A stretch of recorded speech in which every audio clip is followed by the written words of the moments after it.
I almost wanted to call this episode Travel Will Not Save You.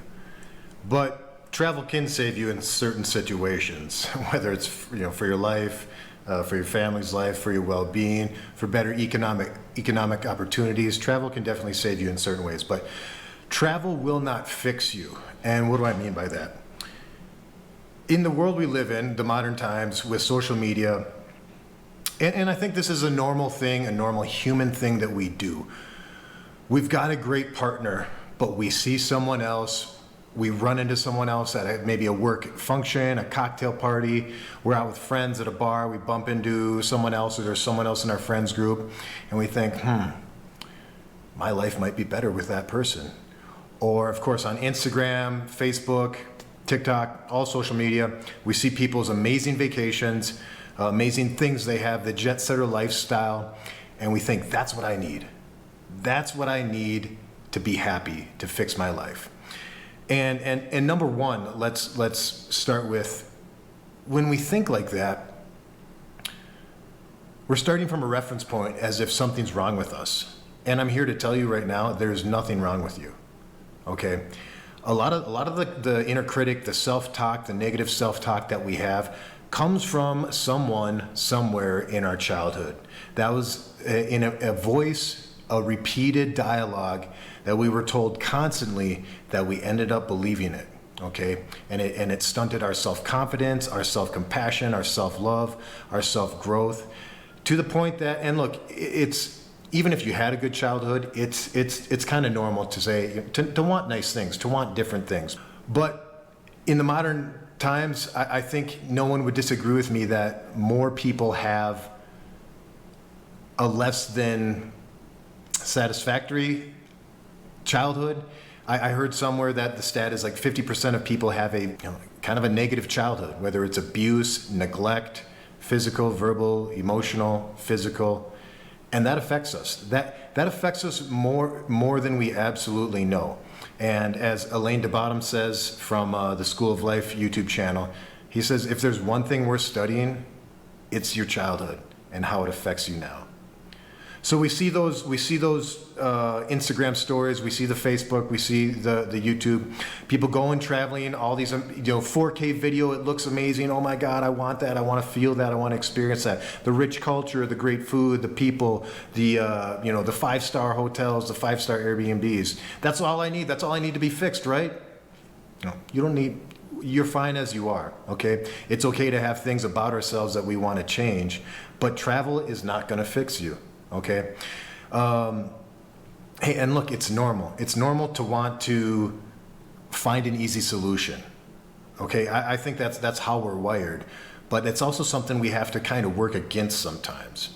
Inner work takes a lot of time, a lot of patience, maybe a lot of therapy. Okay, and I don't think wanting to travel, it's not like a conscious or wanting to be fixed by something like travel or a new mate, or I just need a new job.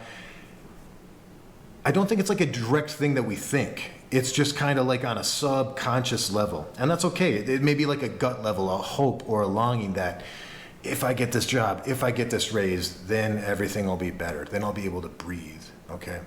And there are some things that we acquire in life, that we accomplish in life, and it does give us that breathing room, usually only for a little bit.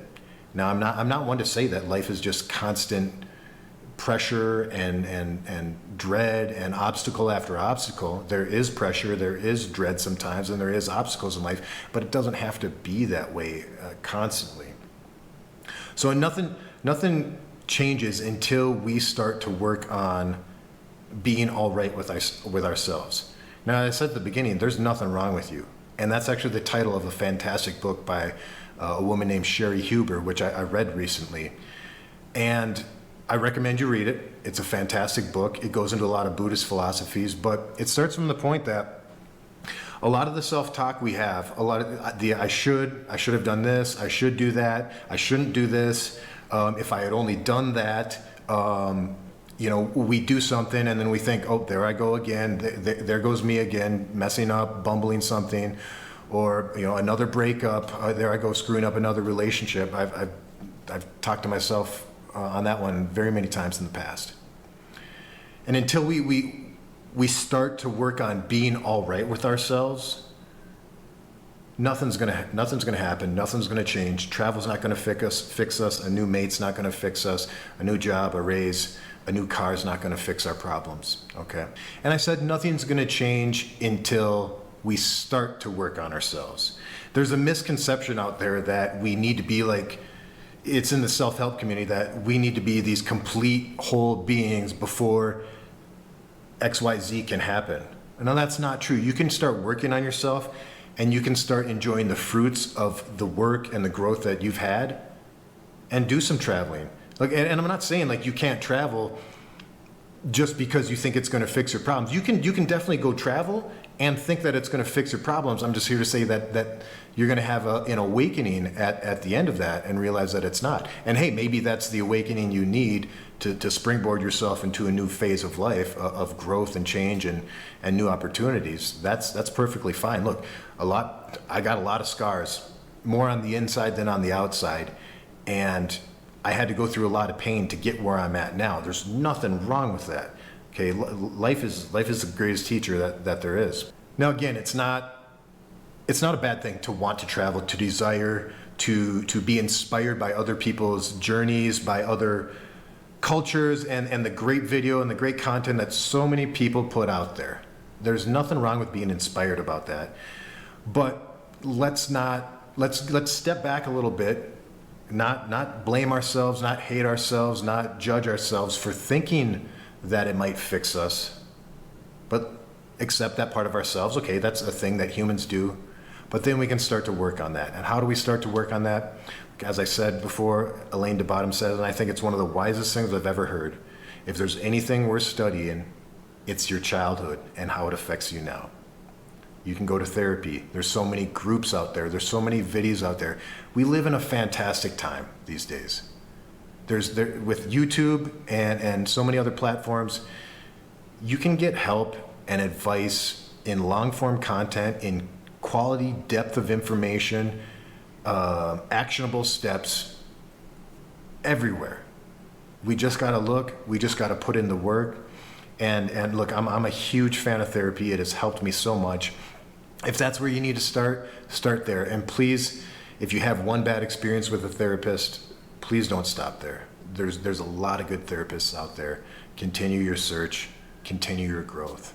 If you liked the video, give it a thumbs up, subscribe, and help the algorithm to spread the news to other people. And thanks for watching.